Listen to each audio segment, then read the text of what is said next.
Hi guys, so today I made a key lime pie and I made the video in probably 6 or 7 different clips because I didn't want y'all to have to wait for me to beat the meringue and then bake it and then wait for it to cool. So sometimes when I use the Fillmore app and put all the clips together, my mouth is not with my voice. So if that happens today, I apologize for that.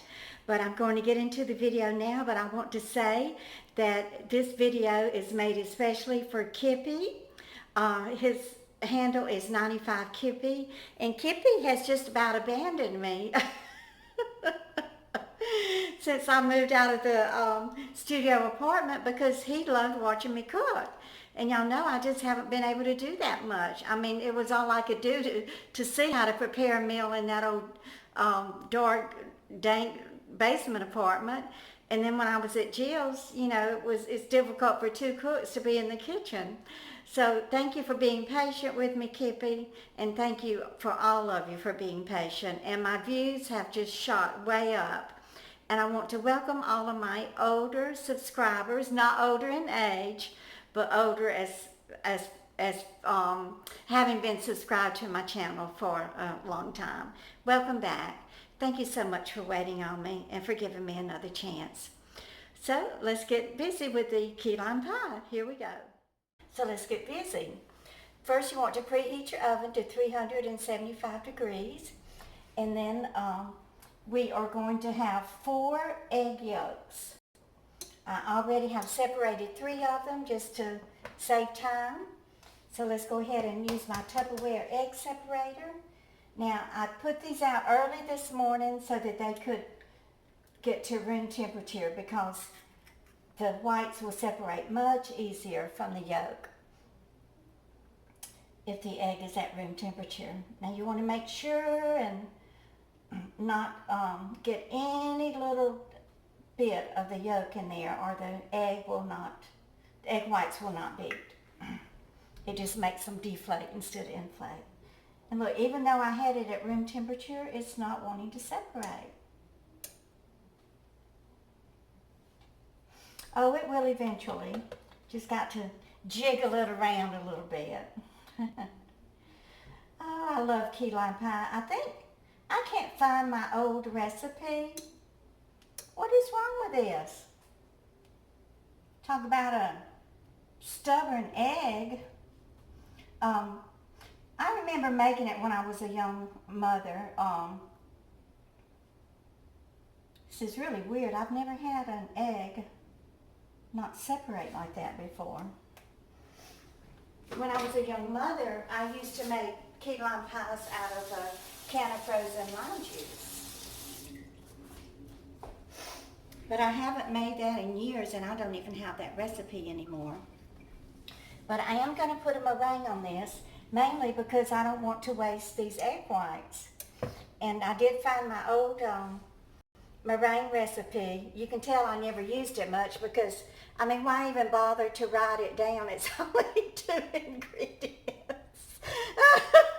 Like I ain't got sense enough to remember 3 egg whites and half a cup of sugar. So you can see I never used it because it would be stained with vanilla extract and all kinds of things. But I wanted to tell you young mothers to make sure that you use your recipe cards or your recipe notebook or whatever and save it for your daughters and your granddaughters and even your grandsons because they will have a wife someday. And all of these old cards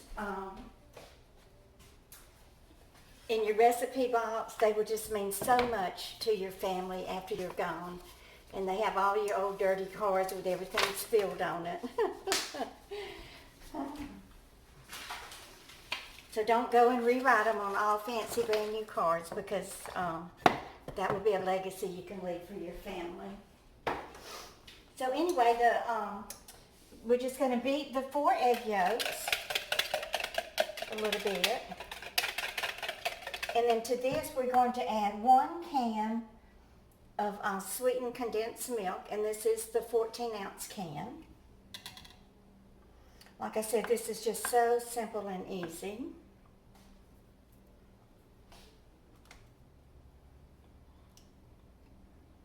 Jill had gotten to the habit of putting this sweetened condensed milk in her coffee every morning. And she's been on a very strict diet lately, and so she's had to break that habit, and I think that's probably one of the hardest habits she's ever had to break. You know how you are when you get your coffee, you know, sweetened just right and just the perfect taste for you, and you develop a taste for it, it's hard to change from it. So let me see. So we want to just beat this sweetened condensed milk in with the egg yolk, and to this we're going to add a half a cup of lime juice. You don't need a mixer or anything for this. Like I said, it's just so simple and so easy. I did buy a fresh lime mainly because I want the juice out of it, and I want some of the zest off of the skin so that I can sprinkle that on top of the meringue and just pretty it up a little bit. So let me go ahead and zest it some.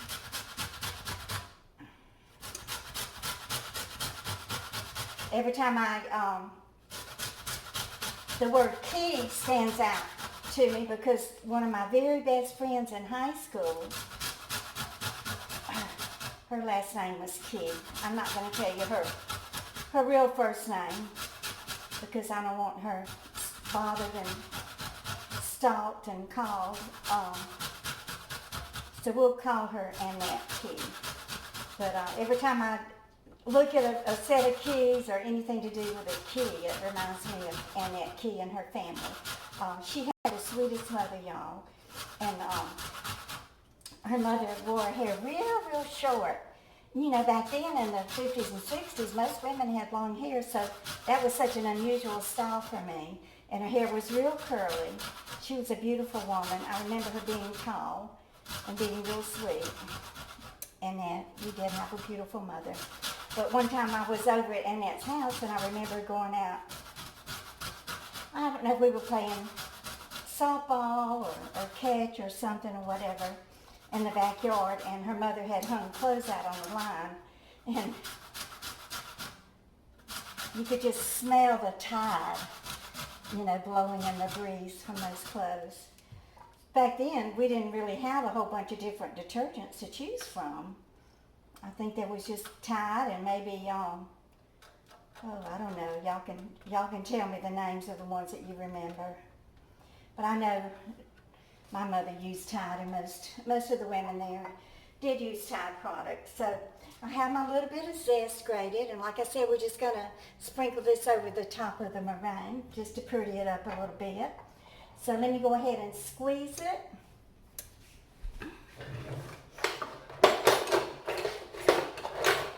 And I will use one of Chad's knives. You have no idea, Chad, how many times a day I use your knives. Several. I just love them. They're Cuisinart, and then they come with a little case to store them in so that you don't get cut if you're reaching into your drawer for a knife. And then I have my little squeezer thing here. So let's go ahead and start squeezing the lime juice. We need a half a cup. I knew this one lime would not provide me with a half a cup, so that's why I bought the lime juice.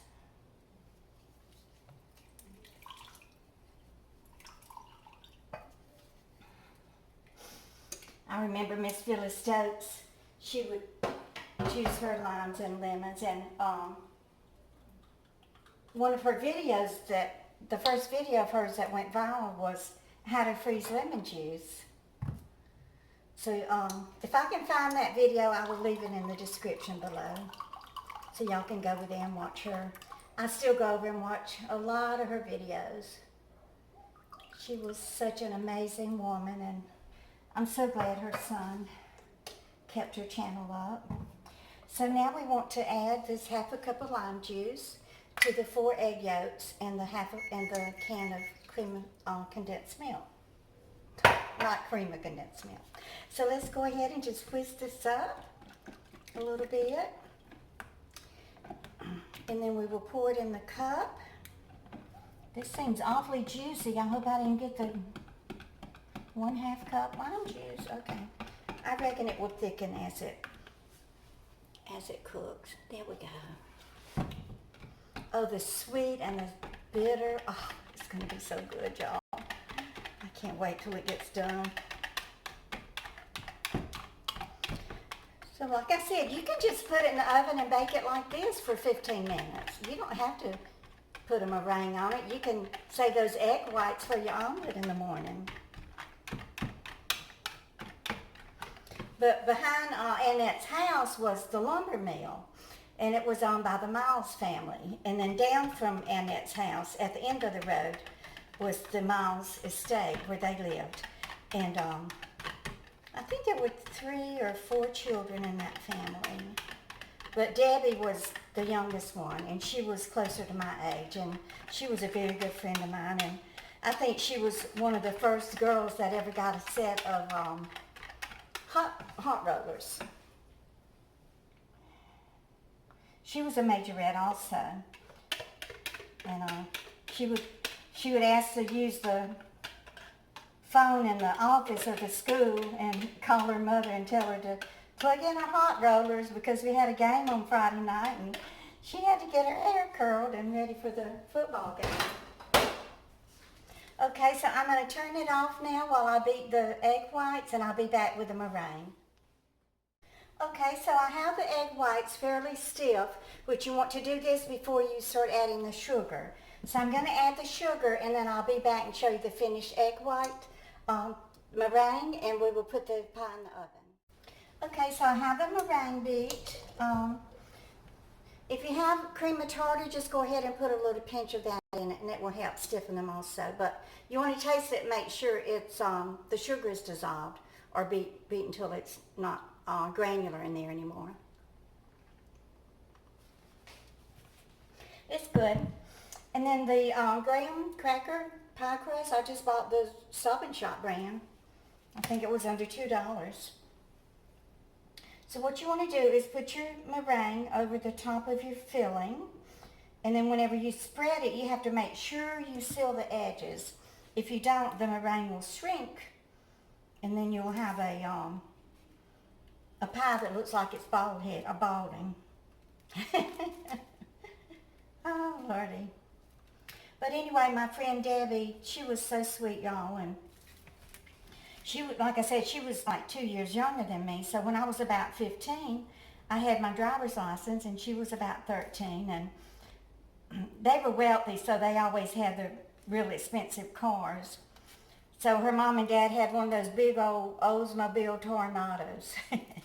Y'all, that thing was like an army tank.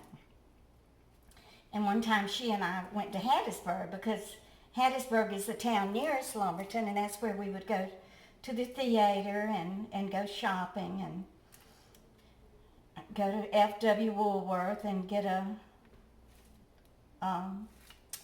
soda pop from the fountain there, when they used to have the counter there with the soda fountain and everything. So we had gone to Hattiesburg one day, and we were coming back, y'all, and I was just flying down that interstate. You know, teenagers don't realize how dangerous it is to drive like a bat out of hell. And y'all, I was going 90 miles an hour in that old Tornado. And then, you know, I was just, back then they didn't have power steering. I don't guess it had power steering in it. I mean, you had to really crank it, you know, to get it to turn. So I was holding on to it and flying down the interstate, heading south there on I-59 back to Lumberton. And the steering wheel just started going boop, boop, boop, boop, boop, boop, boop, boop, boop, boop. So I slowed down and pulled off the road, and we had a flat tire. So we started, you know, wondering, what are we going to do? What are we going to do? How are we going to change a flat tire? I had no earthly idea how to change a flat tire. So we just waited, and finally someone stopped and came over and changed the flat for us. But, you know, it's a wonder. Thank God the tire just went flat and didn't blow out, or we would have flipped that army tank over. Okay, so this is the meringue. I think I have it sealed at the edges so we don't have a balding pie. So I'm going to bake it for about 15 minutes in a 375 degree oven until it gets brown on the top, and we'll be back. Okay guys, so the key lime meringue pie is ready. The meringue browned up beautifully, so I'm going to sprinkle a little bit of my lime zest on the top just to pretty it up a little bit. And then I have to put it in the refrigerator and let it cool down before we can cut it. And I imagine that's going to be at least 2 hours. So, y'all, this is going to be the longest 2 hours of my life. I want to cut it right now. Oh, isn't it beautiful? Oh, I love to cook and I love to make things look beautiful before you eat it. Look beautiful and taste beautiful. Okay, I'll be back in 2 hours and we will cut into this beautiful pie. Okay, so it has been in the refrigerator for a little over 2 hours, 2 hours and 10 minutes, and the bottom feels very cool. So let's go ahead and cut it and taste of it. Oh, I'm so excited, y'all. Oh, it's so good to be back in my own kitchen and cooking and baking again.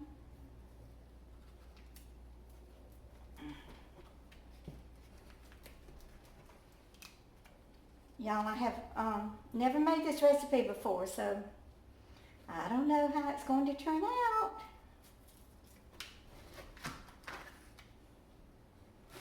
Like I said, I used to make the one that called for using the frozen Tbls juice. Here, let's get down here so y'all can see it. Oops.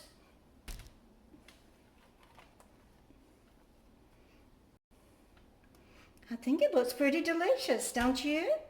I know that's a big slice, but that's okay.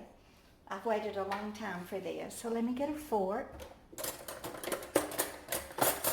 Let's taste it.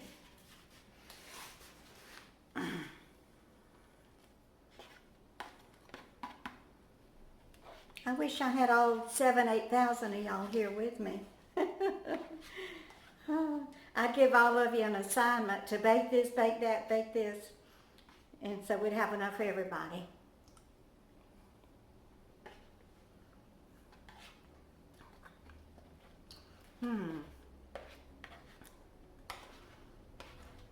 It's good. I don't know why it's not thicker.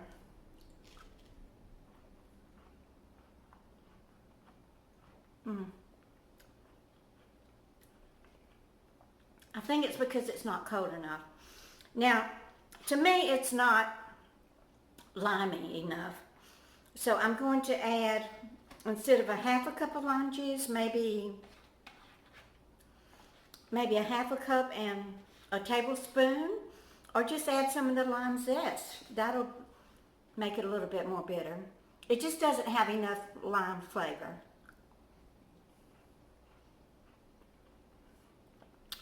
Y'all know if I make a mistake, I'm going to admit it.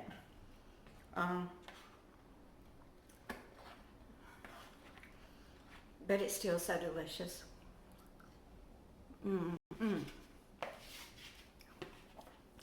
So thank you so much for coming back with me today. Please give me a thumbs up, don't forget, and share my videos. And y'all just keep on coming back. Bye guys.